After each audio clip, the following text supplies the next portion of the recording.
Okay, so this dude, he did the woman of the year trend, right? This is the text message. She said, "That's not fair. I was drunk and my mouth was already too full to tell them to chill out." Your mouth was too full with what? Listen to this carefully. This woman just gave you the most pathetic excuse in modern dating history. Her mouth was too full to say no.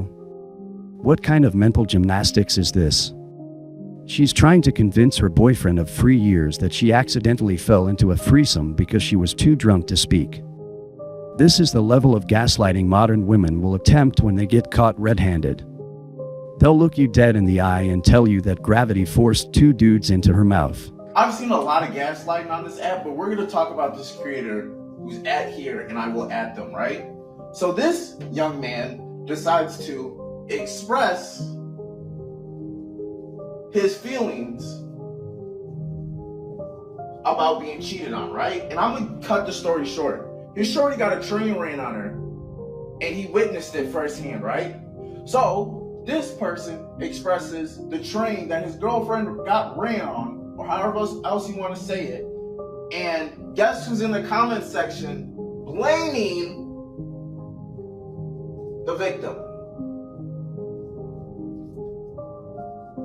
It's the opposite gender of men, right? So then it gets me to think, because I watched the entire video. Long story short, he's at a party. He doesn't go to a lot of parties. He checks the location on his phone. He notices that his girl's at the same location. He witnesses his girl get walked up the stairs by 2 guys. He's in shambles, like, oh my God, that can't be my girl. He tries to follow, but then he gets stopped in a conversation about 10 to 15 minutes. After that conversation, he goes to the door. He opens the door and sees his girl full, right?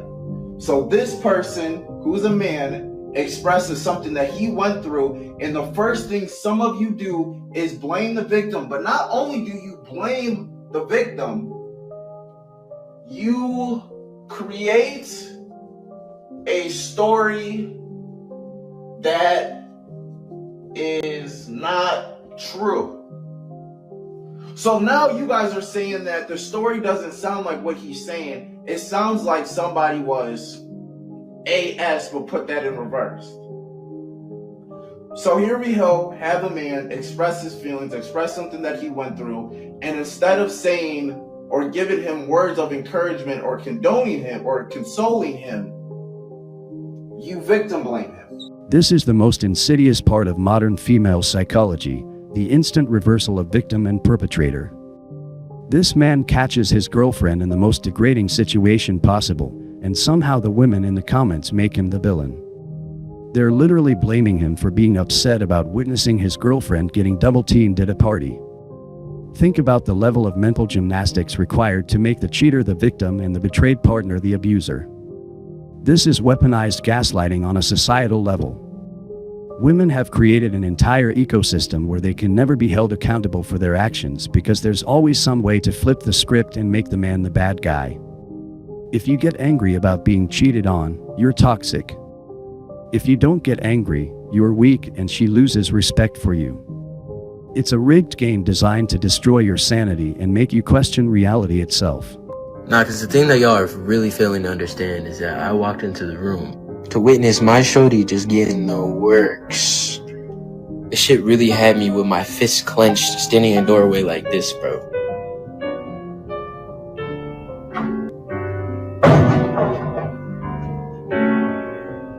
And the only reason why I turned and walked away is because I've had some shit like this happen before. Except with the last girl, I caught her fucking some nigga in her car. You know, this time, I just had to let it slide and walk away. That's just because the last time, that fate was inescapable, my nigga. Because that time, it just felt too personal. You see, this time, I just realized she's just a fucking slut. So, I'm glad I'm a changed man now, because there was a time where I lived, breathed, and died about that shit. But I'm not dead or behind bars. We've lived to see another day. Thankfully. Now I gotta get to my 1 minute. Hold on. My fault, y'all. Let me just leak her number real quick, and then y'all can just text her yourself. Like, y'all wonder why I don't have her name or her face in anything. Like, bro, she's in a relationship. And I might be a dickhead, bro, but I'm not heartless. And I may have posted a screenshot, but I'm not finna air her shit out like that. Even though at the end of the day, after what she did, it probably would have been justified. Also, so many niggas did a good job, like dead ass, bro. This shit's sick. Hello? Hello? Hey. Why did it say you were recording the call? So I just want to call you to ask you about a couple of things. Okay. First off, I want to start by saying sorry. I know I was a dickhead last time we talked, but there's that, and also so I kind of like posted a TikTok of like just a screenshot of some shit you said to me, like right before. I saw. Okay. Well, first off, there's just a lot of people saying that like it was sexual assault, and first off, I don't know if that was the case, and if that's what happened, I'm sorry for the way I reacted, and I could have reacted differently. I mean, honestly, I shouldn't have done it, but I also put myself in that situation, and I consented, so it's nothing that, like, So honestly, I don't know why I did it, but... Well, I'm confused as, like, why did you, though? Because, bro, like, we're in a fucking 3-year relationship, dude, like... Yeah, I know, I don't know. What do you mean? It just happened. How did it just happen, though? Like, how do you end up having a fucking threesome, bro? I don't know, I was just there, and, you know, we started talking, and one thing led to another, and they asked the question, and I said, sure, why not, fuck it, and we were in an argument at the time, and I don't know, I wasn't thinking. Here's the real story. She admits it right here. They asked and I said sure, why not? This wasn't some drunken accident. This wasn't assault. This was a calculated decision to destroy a 3-year relationship because they had an argument.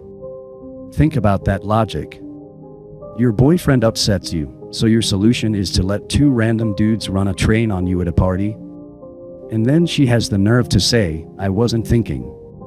No, she was thinking. She was thinking about revenge. She was thinking about hurting him in the most devastating way possible. This is female nature. What you just witnessed is the complete breakdown of modern female accountability wrapped in victim language and crocodile tears. This woman destroyed a 3-year relationship in one night, and her entire defense strategy is built on lies, manipulation, and playing the victim. Let's break down what really happened here. This dude catches his girlfriend getting tag-teamed by 2 guys at a party. Instead of owning up to her actions, she immediately goes into damage control mode with the most ridiculous story imaginable. First, she claims her mouth was too full to say no, as if speaking requires an empty mouth and these guys just happened to stumble into her face. Then when that doesn't work, she tries the assault angle, hoping the internet mob will turn against her boyfriend for not being sympathetic enough. But here's where it gets really sick. When he calls her out directly, she drops the act and admits the truth. It wasn't assault. It wasn't an accident. It wasn't even drunken stupidity. It was revenge because they were arguing. She literally used her body as a weapon to inflict maximum psychological damage on someone she supposedly loved for 3 years. This is what the red pill has been trying to tell men for decades. Modern women view relationships as power games where your emotional investment becomes leverage they can use against you. The more you care, the more ammunition you give them to destroy you when things don't go their way. This woman knew exactly what she was doing when she said, sure, why not, to those guys. She knew it would devastate him. She knew it would end their relationship. She knew he would never recover from seeing her like that. And she did it anyway because her ego was bruised from an argument. This isn't unusual behavior, this is standard operating procedure for modern women. They've been raised in a culture that tells them they can do whatever they want without consequences, that their feelings justify any action, and that men should be grateful for whatever scraps of loyalty they decide to offer.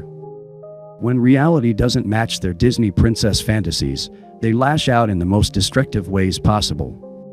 Notice how quickly the narrative shifted when she got caught. First it was assault, then it was drunken accident, then it was revenge cheating, and finally it became his fault for not being understanding enough. This is the female playbook in action: never take responsibility, always deflect blame, and when all else fails, make yourself the victim. The worst part isn't even the cheating, it's this man's response. He's apologizing to her. He's worried about her feelings.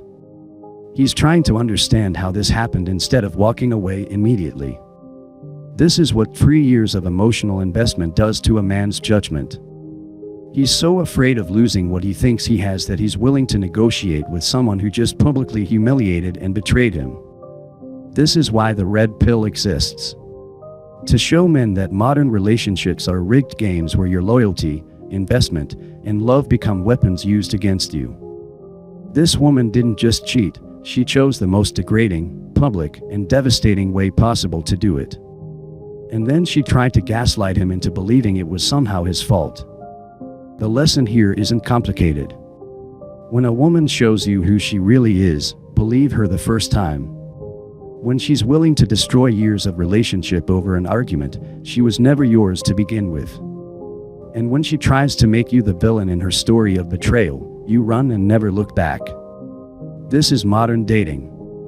Women who view men as disposable, relationships as power games, and loyalty as a suggestion.